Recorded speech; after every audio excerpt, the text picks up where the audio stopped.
Hello, Theo Traders. This is Doc Severson for the evening report for Thursday, May 19th.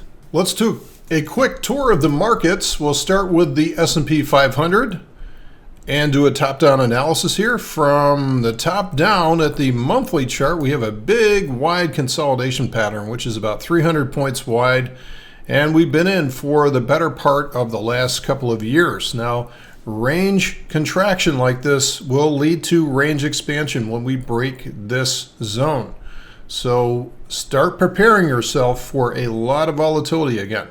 So as we move down to the weekly chart, we have seen a very strong move off of the bottom from February up to about April or so. And right now that has gotten a little ahead of itself after a 301 point move, bottom of the range to the top of the range.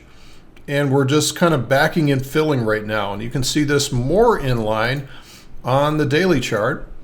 Okay, and I thought that, I pointed this out the other day. I was saying, okay, watch this level down here, which is 2030.5 on the S&P. Very important level, which marks a new low. And that was tested yesterday and rebounded immediately from that level with a lot of bids down there. But today, in fact, this morning, the first hour or so, it just immediately just cut right down through there. But in my mind, I thought we were going to go down to a test of the 2000 level or thereabouts very quickly, but anything but that happened today. So you can see this is almost the form of a hammer candlestick. Now, we don't have a key reversal bar here. We have a lower low, but not a higher close, which would have been nice to lead us to the upside.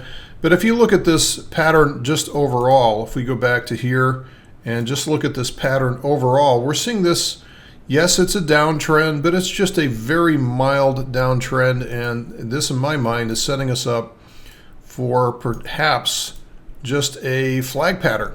So this is just a very mild consolidation pattern with declining volume here, although we are starting to see the range pick up just a little bit. So my projections for this would be as if this breaks down from this level, I think we're going to be holding up at about the 2000 level, at least on the first test. If it breaks higher from here, I think we're going to be stuck at 2100.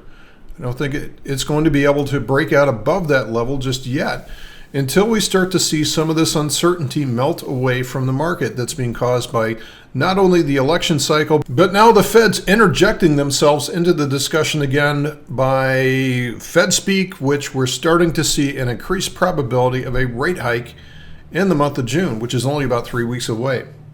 So that's another way of saying I think we're going to be range bound between 2000 to 2100 on the S&P for the near future. If it breaks outside of that range, then we're going to see a much, much larger move in play.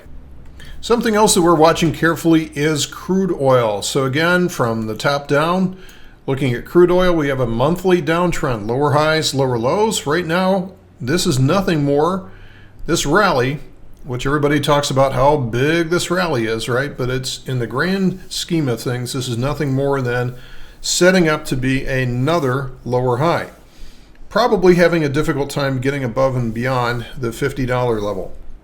So as I've been saying for quite a while now, what crude oil needs to do at some point, whatever it's ready to, needs to fade down here, scare everybody half to death, and print a very important higher low. From that higher low, once everybody gets bearish on this, if the institutional demand steps in there, we will see a big short covering move from here and show that change in polarity back up to the upside with higher highs and higher lows. So in the meantime, just on the short-term basis here on the daily chart, yes, we're in an uptrend, but we're starting to run out of momentum here because we had an excellent chance for this thing to break much, much higher, right? But we're just starting to see this not have the same amount of strength as previous breakouts were. So watch this carefully. Watch the $50 level up here. I think that's going to be difficult to get through on the first try. Here's the gold futures contract, and gold got absolutely smoked today, right? Just smoked over the last couple of days, and a lot of this is due to the Fed news. So gold was having a very, very good run here and is still in the midst of a very good run and has gone from approximately 1040 up to 1300. Huge move. And so at some point you would expect this to come down. These are the same comments that I'm having about oil. So this has been in a huge monthly downtrend. And yes, this has been a nice swing off of here. But for this to go higher, you need to take one step back to go two steps forward on GLD or the /GC, whatever gold contract, or GDX, whatever gold product that you're trading right now. I'll finish up today by looking at a chart of the bonds, and just looking at the monthly chart here, we can start to see this just massive trend here, which is going completely vertical. And anytime you see a chart going this vertical, especially in the monthly chart like this, with a series of higher highs, higher lows, and really where the slope is almost getting to the point of near infinity, right? Rise over run is near infinity right now with the ZB. And anytime I see something like this, I say, whoa, this is trouble. This is trouble, because markets like this become very, very unstable at the top as people chase after them, this search for yield, right? They chase after them, and then it collapses in a heap on the other side of that.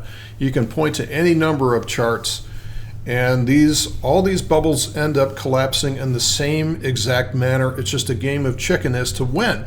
Now, speaking of chicken right now, what apparently is happening with this chart is they're playing chicken with the Fed, because yesterday, basically, the Fed put back on the table the idea of an interest rate hike, and right now we're sitting at 30% chance of an interest rate hike in the month of June, which doesn't seem like a whole lot, but when you consider the fact that that number was at 3.8%, essentially zero, just a couple of days ago, this is not the kind of surprise that the market likes. The market likes certainty.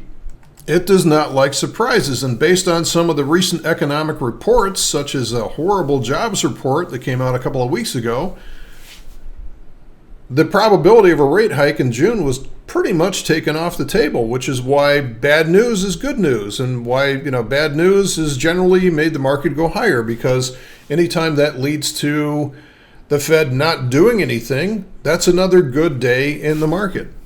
So what happened yesterday made a lot of sense, because what they said was, the Fed basically said, yeah, we're going to put interest rate hikes back on the table for June, which means that in that case, things like the dollar goes up, the 10-year note goes up, bonds go down.